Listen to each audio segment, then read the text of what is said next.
Welcome back to the Natasha Effect, where we talk real, think different, and hopefully change your perspectives one conversation at a time. Welcome to this Monday's reading between the lines of the infamous 48 Laws of Power by Robert Greene. Today I'm going to break down laws 7, 8, and 9, and I'm going to give you real life applications so that you can see how these play out in business, parenting, and just in life in general. Law 7: get others to do the work for you, but always take the credit. The book says, use wisdom, knowledge, and legwork of other people to further your own cause. Never do for yourself what others can do for you. Translation: he's basically saying, don't reinvent the wheel. If someone else can handle it, let them use their skills, but make sure that your name is the one remembered. For example, in my candle business, I bring all of these different elements together to make my events stand out. And I'm not the one pouring the wine or bringing the charcuterie, but when my guests leave, they say, wow, Natasha throws a really great event. That's Law 7 in action. I'm leveraging other people's skills while keeping my name front and center. Now, if you want to get into the law and into really what Greene is saying, pretty much it's not about being like lazy or taking advantage of somebody. That's not what I'm saying at all. It's just about smart energy use and relocation of assets. If you try to do everything yourself, your results will drop, your stress is going to go up, you're going to get burnt out.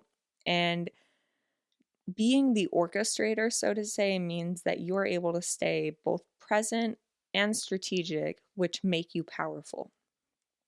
So, in order for you to incorporate this in your own life this week, look at one thing that you're doing, like that you solely are responsible for, and start delegating.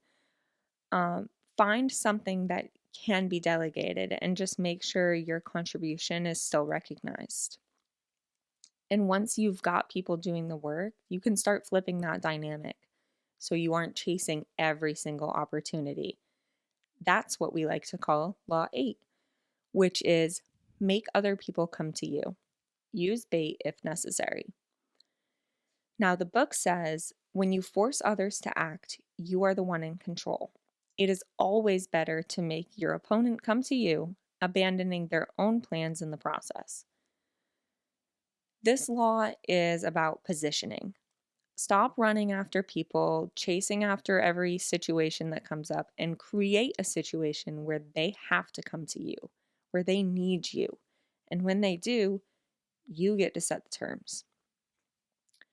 With my products, when I was mainly in the product aspect of my business, I would just post my candles or my gift sets or the gift boxes and just show the unboxing experience, share client testimonials, and just make sure my product was front and center. And the right people will notice and the right people will reach out. I didn't have to cold call anybody. I didn't have to chase them. My product sold itself, essentially. And that is power because the conversation is now on my terms. I don't have to be playing phone tag with you or cold calling, any of that. And I feel like people hear the word bait and they automatically associate it with manipulation. I wouldn't say it's that at all. It's more like strategy.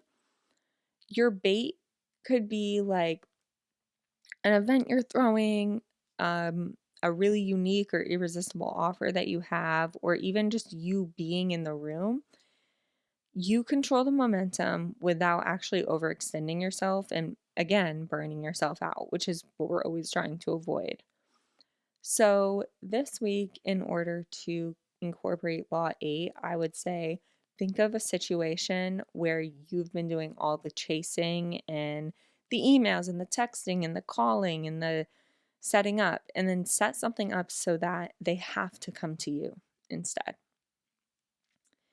And when they do come to you, the temptation is to argue explain, or simply justify yourself, but that is exactly why Law 9 is so important, which Law 9 says win through your actions and never through argument.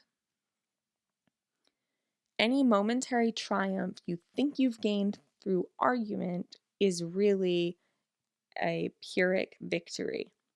The resentment and ill will that you stir up are stronger and will last longer than any change of opinion.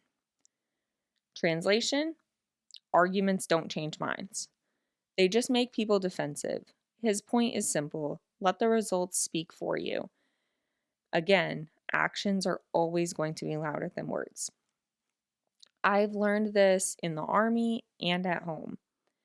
I could tell somebody all day long that I'm capable of something, like handling a high pressure situation or anything like that, but until I am there, calm, handling the high pressure situation, that is going to be far better for me than words could ever explain. Being a mom works the same way. Now, I can tell my son 407 times to put away his shoes, but the day that he trips over them and drops something or falls down, lesson learned. Action will always be a better teacher than arguing.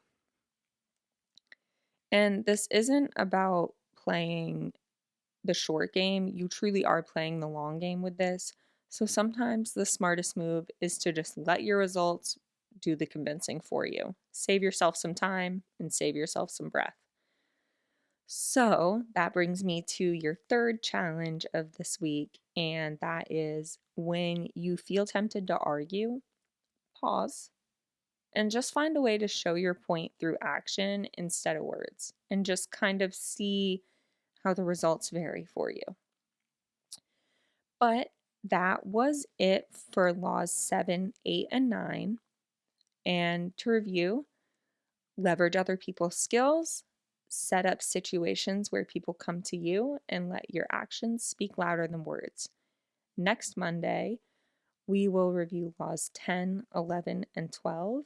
And I have got stories that will make you rethink how you show up in every aspect of your life. One of those is one of my favorites. So until then, I hope that you continue to move smart, stay strategic, and just keep changing the way that you see things and just show up more powerful. So that has been the Natasha Effect. So until next time, bye.